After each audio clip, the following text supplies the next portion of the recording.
Katika hafla ya mwisho wa mwaka na mabadiliko ya uongozi katika kituo cha polisi Kabete, OCS aliwakaribisha wageni maalum walioalikwa kuhudhuria tukio hilo.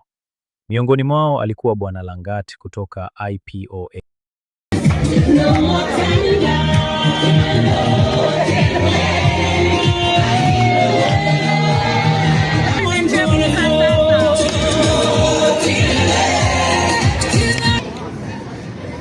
Tuko na Mr. Langat, ni officer kutoka IPOA, informed to regulate us as the police.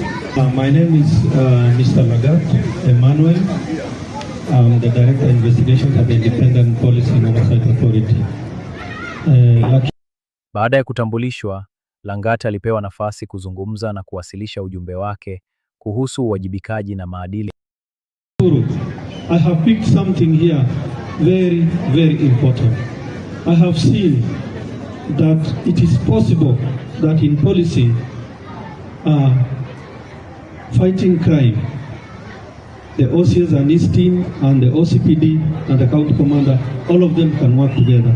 Nimeona watu wametoka kule mashinani, wananchi wakikuja kusifu na kusema kwamba umefanya kazi mzuri. Mubarikiwe sana sana. Wa polisi. Baadaye Kifagio, mkurugenzi mtendaji wa MK Home Services, alikaribishwa rasmi. Alitambuliwa kwa mchango wake wa kuhakikisha kituo kinakuwa safi wakati wote wa hafla, kazi aliyofanya kwa kujitolea. Ilikuwa ni tukio la heshima, ushirikiano na ujumbe. Kwa sababu Kifagio huwa anashughulikia every week na afanye kwa kulipwa, anafanya free of charge, kujitolea. Thank you so much for the service related to this station.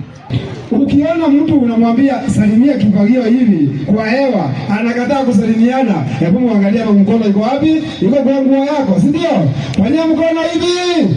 Fanya mkono hivi. Ai, semeni tunasalimia usi sana. Usipindi mwenye anakuja na mwenye anaenda. Makofi kwake.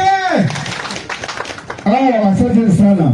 Hapa inakuwa kama nyumbani. Ukiangalia pande hii jeshi iko. Jeshi mweko. Jeshi mko. Ukiangalia pande hii wakubwa wako imara, si ndio?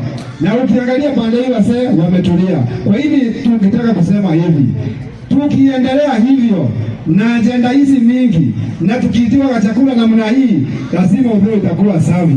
Hapa usiezi leo nimekuja nikiwa hata siko peke yangu. Wakati rafiki yangu amesikia ninaenda kwa usiezi sababu usipindi ati anataka kutuacha, hatuachie mwingine. Amesema pia nitakuja nisirikiane pamoja na nyinyi sababu huo upendo nasikia hapo Kabete. Haki unavutia mpaka watu wa Kabete badala ya kuleta. Kwanza asimame kidogo pale ofisi ya MCA. Udhero Gesagi afanye watu namna hii. Ndio huyo. Tumesema ishara ya kuonyesha tuko pamoja ni kusalimiana, si ndio? Na sisi sasa kuko na baba yetu mwenye ametuchunga tena sana hapa, hatuwezi kataa kumsalimia. Asante sana mkubwa. Asante sana baba yetu. Yes. Thank you. Hapa Kabete ni nyumbani. Thank you. Thank you so much Bwana Kifagio. Pengine Bwana Kifagio makofi. Ndio mfanye station imekuwa safi vile ilivyo.